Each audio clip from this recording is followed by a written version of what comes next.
Hola a tots, soc el Pau i benvinguts a aquest vídeo on aprendrem a sumar i a restar monomis. En vídeos anteriors havíem après què és un monomi i en vídeos posteriors aprendrem a multiplicar, dividir, fer potències i operacions combinades amb els monomis. Si t'interessen aquests vídeos els trobaràs a la descripció. Ara per ara anem a veure quan podem sumar o restar monomis. Només podem sumar o restar monomis si tenen la mateixa part literal, només en aquest cas. I què és la part literal? Doncs és la variable i els seus exponents, les incògnites, les lletres i els seus exponents. Només si dos monomis tenen les mateixes incògnites elevades als mateixos exponents, els podrem sumar. Anem a veure amb exemples. Al primer tenim 6x al quadrat més 3x al quadrat menys 4x al quadrat. Tenen tots la mateixa part literal? Sí, tenen tots la part literal x al quadrat. Per tant, els puc sumar tots amb tots. I com ho farem, això? Doncs he de sumar 6x al quadrat, 3x al quadrat i restar-li 4x al quadrat. I això és una mica com sumar pomes, d'acord? Tinc 6 pomes i me donen 3 pomes i me treuen 4 pomes. El que en lloc de pomes tinc x al quadrat. Quantes pomes, quantes x al quadrat tinc al final?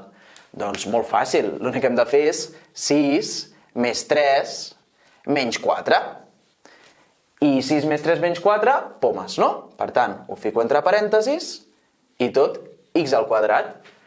Quantes x al quadrat tindré al final? Doncs 6 més 3 menys 4. Puc fer aquesta operació. O això que he fet entre parèntesis ho pots fer de cap. Després ens anirà molt bé quan ho haguem de fer en fraccions. 6 més 3, 9, menys 4, 5. Al final de tot tinc 5x al quadrat. És com si sumés 6 pomes, d'acord? Què vol dir això? Que el sèxtuple d'un nombre al quadrat més el triple d'un nombre al quadrat menys el quàdruple d'un nombre al quadrat és el mateix que el quíntuple d'aquest mateix nombre al quadrat. Ho llegim així. En el segon exemple, però, tenim ja diferents parts literals, si t'hi fixes. Per què? Perquè tenim unes parts literals que són x al cub, aquesta d'aquí i aquesta d'aquí, i tenim unes parts literals que són x al quadrat. Són diferents les parts literals perquè, malgrat tindre la mateixa variable, la mateixa lletra, estan elevades a coses diferents. Per tant, són diferents les parts literals. I aquí és com si tingués una poma més 2 peres, menys 4 pomes, menys 2 peres. Puc sumar les pomes amb les pomes i les peres amb les peres. És així de fàcil, de veritat. És tan fàcil que aquí ja ni ho faré amb els parèntesis, perquè això ho podeu fer mental. Si tinc una poma i me treuen 4 pomes, al final tinc menys 3 pomes. D'acord? Tinc pomes negatives, una mica estrany, però és així. I en lloc d'escriure pomes escric x al cub, perquè aquí estic sumant i restant x al cub. I amb l'x al quadrat què tinc? 2 peres i me treuen 2 peres. Quantes peres tinc al final? 0 peres, no? Per tant, més 0x al quadrat. Però què passa? Que 0 per qualsevol cosa és 0. Quan ens queda un monomi amb coeficient 0, no tenim per què escriure'l, d'acord? Perquè 0 per qualsevol cosa és 0, i qualsevol cosa més 0 és la cosa que ja teníem. Per tant, el resultat final d'això és menys 3 per x al cub, d'acord? L'x al quadrat no cal ficar-lo, o sigui de coeficient 0. I el C és un exemple molt interessant, perquè a primera vista veiem 4 termes diferents. Un que té x al quadrat i, un que no té part literal, un que té i per x al quadrat i un que no té part literal. Aleshores, ràpid, veiem, els dos que no tenen part literal els podem sumar o restar, perquè tenen la mateixa part literal no tenint-ne. En canvi, els altres dos, jo veig x al quadrat per i per x al quadrat. Aquí has de tindre una cosa molt clara, una cosa que segur que tens clara des de primària, i és que l'ordre dels factors no altera el producte. 2 per 5 és el mateix que 5 per 2, no? Doncs aquí fixa't el que tenim. X al quadrat per i per x al quadrat. Tenim els mateixos factors, les mateixes lletres amb els mateixos exponents, però canviades d'ordre. Per tant, x al quadrat per i és el mateix que i per x al quadrat. L'ordre dels factors no m'altera el producte. Això ho podria escriure com 2x al quadrat per i, que és el mateix. Per tant, aquí tinc la mateixa part literal. Encara que l'ordre estigui desendreçat, no m'importa. Mentre tingui les mateixes lletres elevades a les mateixes variables, és el mateix. Per tant, jo puc restar 3x al quadrat i menys 2x al quadrat i. I què me queda? Me queda una x al quadrat per i. O també podria haver escrit 1i x al quadrat. L'ordre dels factors no altera el producte. A més, quan em queda un coeficient 1, com que 1 per qualsevol cosa no m'altera aquesta cosa, 1 per 5, 5, 1 per 30, 30, 1 per x, x, puc treure aquest 1. 1 per x al quadrat per i és x al quadrat per i, simplement això. I l'altre, 4 menys 3, em queda més 1. I aquest és el meu resultat final. X al quadrat per i, o i per x al quadrat, més 1 sempre. I en l'últim, tinc diverses parts literals. Quines parts literals tinc? A l'examen te recomano tindre molts colors diferents per anar subratllant cada part literal i veure què s'ajunta amb què. Jo puc ajuntar el 3x al cub amb el menys 2x al cub, perquè a tot arreu tinc x al cub. Què més puc ajuntar? L'x al quadrat el puc ajuntar amb algú? No, perquè només hi ha l'x al quadrat, que té de part literal x al quadrat. I de x n'hi ha més d'un? Sí, no? Agafo el verb per fer això. Tinc el menys 2x i tinc el menys 8x que podré ajuntar. I què més me queda? El 4, que també pobret, no té ningú amb qui ajuntar-se. D'acord?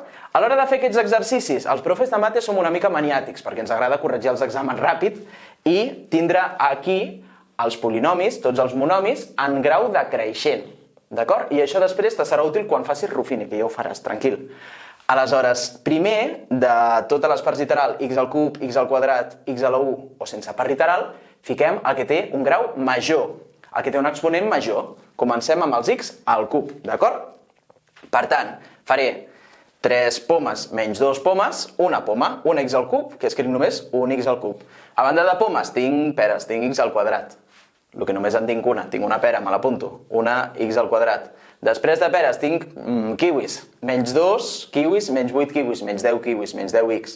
D'acord? Això de les fruites t'ho dic només perquè vegis que puc sumar les fruites amb les fruites. Al final és x al cub, x al quadrat, x, i el número suelto, que podria ser un naviu, que se queda solet, més 4. D'acord? Per tant, miro, me marco el que té la mateixa part literal, els x al cub amb l'x al cub, l'x al quadrat, que està sol, la x amb la x i el número 1, que també està sol. I me'ls apunto aquí en grau decreixent. M'he apuntat primer els que tenen x al cub, després els que tenen x al quadrat, després aquest que seria x a la 1, si no hi ha res, i aquest, quin grau té aquest monomi? Ho vam explicar al vídeo anterior. És grau 0, perquè és com si tinguéssim un x a la 0. I com es pot complicar això una mica? Doncs es pot complicar si els coeficients, en lloc de tindre nombres enters, tenim fraccions, d'acord? Perquè haurem de sumar i restar fraccions. I una cosa que has de saber és que el coeficient fraccionari pot estar tot junt, multiplicant el numerador la nostra variable i el denominador a baix, o pot estar separat, pot estar 3 quarts per x a la 5. 3x a la 5 entre 4 és el mateix que 3 quarts per x a la 5. Si aquí féssim 3 per x a la 5 i 4 per 1, multiplicar les fraccions com es multipliquen les fraccions, tindríem això. Això i això és exactament el mateix monomi, d'acord? El que ho podem escriure d'aquestes dues maneres. Aleshores, com puc sumar jo 3 quarts d'x a la 5 més 3 quarts d'x a la 5? Aquí, en lloc de parlar de fruites, parlarem de pizzas, d'acord? Jo si tinc 3 quarts d'una pizza i me donen 3 quarts d'una altra pizza, quants quarts de pizza tinc en total? Doncs tinc 6 quarts de pizza, d'acord? És així de fàcil. Aleshores, ho ficaré entre parèntesis perquè ho vegis bé. Si tenia 3 quarts i me donen 3 quarts, tinc 3 quarts més 3 quarts de pizza. Sempre fiquem aquí al final la part literal que hem agafat de cada coeficient. I aquí què puc fer? 3 quarts més 3 quarts tenen el mateix denominador, els puc sumar. Això és 6 quarts de x a la 5. Aquí hauríem de calcular la irreductible de la fracció. La irreductible de 6 quarts és el mateix que 3 mitjos de x a la 5. I el que he dit, un monomi amb coeficient fraccionari, el podem deixar així o podem multiplicar el 3 per x a la 5 i el 2 per el que hi hauria aquí baix, que seria un 1. Per tant, què tindria jo? Podria escriure-ho també així, 3x a la 5 entre 2, d'acord? Ho podem deixar així? Sí, ho podem deixar així? També, les dues formes són correctes. A l'F, però, no tenim el mateix denominador, serà una mica més complicat. Tinc mitja x i li sumo un terç de x. Quantes x tinc al final? Doncs fàcil. Quin coeficient té aquest x entre 2? Doncs a dalt és com si tinguéssim un 1, no? I aquí, a dalt és com si tinguéssim un 1 també. Per tant, és un mig per x més un terç per x, d'acord? Traiem aquest coeficient a fora. I el resultat final és un mig més un terç de x. Però què passa aquí? Que aquí el denominador ja no és el mateix. Hem de fer un mínim comú múltiple per sumar fraccions. Suposo que ja saps sumar fraccions, eh? Aleshores, el mínim comú múltiple de 2 i de 3 és 6 i 6, d'acord? El 2 l'he multiplicat per 3 per tindre 6, l'1 el multiplico també per 3. 3 sisens és la mateixa fracció que un mig. A un terç, el 3 no multiplicat per 2 per tindre 6, a l'1 també el multiplico per 2. 2 sisens és el mateix que un terç. I segueixo apuntant aquí la x. I ara ja puc sumar les meves fraccions, perquè tenen el mateix denominador. A dalt, 3 més 2, 5, i a baix es queda el 6, i x. I ho podem deixar així, o ho podem deixar 5x partit per 6. Això està bé i això està fantàstic també. Al G, però, ja tinc pomes i peres, o pizzas carbonara i pizzas pepperoni, d'acord? Mira com vulguis. Aleshores, aniran les x amb les x, puc sumar i restar les x amb les x, han de tindre la mateixa part literal, i puc sumar i restar també les is amb les is. Han de tindre la mateixa part literal. Per tant, primer vaig a mirar les x. Quins són els coeficients de les x? Doncs 1 mig i 3 mitjos. S'estan restant, aleshores fico el parèntesis i fico tots els coeficients de les x. 1 mig menys 3 mitjos. I tot això, de què? Què estic sumant i restant aquí? Les x. I després l'altre, fico un més i obro un parèntesis i fico els coeficients de les is en aquest cas. Quins coeficients tinc? Menys un quart i menys 3 mitjos. Per tant, aquí hauré de fer menys un quart i menys 3 mitjos. De què? D'ahir, d'acord? Cada parèntesis va separat per un més. I aquí fiquem els coeficients de cada part literal. Els coeficients de les x i els coeficients de les is. I ara ja sumo i resto. Això puc fer directament, no? 1 mig menys 3 mitjos, 1 menys 3 em dona menys 2 mitjos de x. I per fer això he de fer un petit mínim comú múltiple. He de reexpressar això amb denominador 4, que ho faré aquí mateix. El 2 el multiplico per 2 per tindre 4, per tant el 3 també el multiplico per 2 i tinc 6 quarts. I aquí puc fer menys 1 menys 6 menys 7 quarts de i. D'acord? Què he de fer aquí? He de fer les irreductibles. La irreductible de 2 mitjos, 2 entre 2 és 1. Per tant, això se'm transforma en un 1 directament i menys 1x és el mateix que menys x. I menys 7 quarts de i. 7 quarts ja és una fracció irreductible, per tant, se queda així, 7 quarts de i, o també ho podríem ficar així, 7i partit per 4. I això és el meu resultat final. I a l'últim també torno a tindre dues parts literals diferents. X al quadrat i això que no té part literal. La part literal seria x a la 0, no? Per tant, tinc x al quadrat, m'ho marco i me marco les x a la 0 que no tenen part literal. Els monomis de grau 0. I vaig a sumar primer els monomis de grau 2 i després els monomis de grau 0, sempre en ordre decreixent. Aleshores, primer faré 2 terços més 1 terç de x al quadrat i en acabat la resta. 1 mig més 3 mitjos, però de què? De res, no? Només estic sumant 1 mig més 3 mitjos, no tenen part literal, no li fico part literal.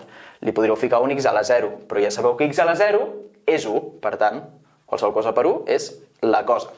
I ara faig aquestes sumes i restes. 2 terços més 1 terç, 3 terços. M'apunto, però ja veieu que 3 terços ho simplificarem. I a l'altre, 1 mig més 3 mitjos, 4 mitjos. M'apunto, però també veieu ja que ho simplificarem això. 3 terços és el mateix que 1. I 1 per x al quadrat, simplement escric x al quadrat. I a l'altre, 4 mitjos, és el mateix que 2. Per tant, escric només un 2. I aquest és el meu resultat final. Tota aquesta suma és equivalent a x al quadrat més 2. I ara, perquè tu puguis seguir practicant, et deixo aquests 5 exercicis. Pausa el vídeo, intenta el fer tu sol o sola, i ara anem amb les solucions. I aquí tens les solucions. Recorda, si no tenim un coeficient, és com si tinguéssim un 1. I l'ordre dels factors no altera el producte, per tant aquí podria ser 8x al quadrat i z, o 8iz al quadrat, o 8z i x al quadrat, qualsevol combinació. I això està tot pel vídeo d'avui. Si vols seguir aprenent per monomis, t'animo a que cliquis al link de la descripció i segueixis mirant més vídeos. Moltes gràcies per veure aquest, espero que t'hagi ajudat. Si ha estat així, t'agradaria moltíssim que li donis al m'agrada i et subscriguis al canal per no perdre't cap vídeo. Moltes gràcies i fins la propera. Adéu!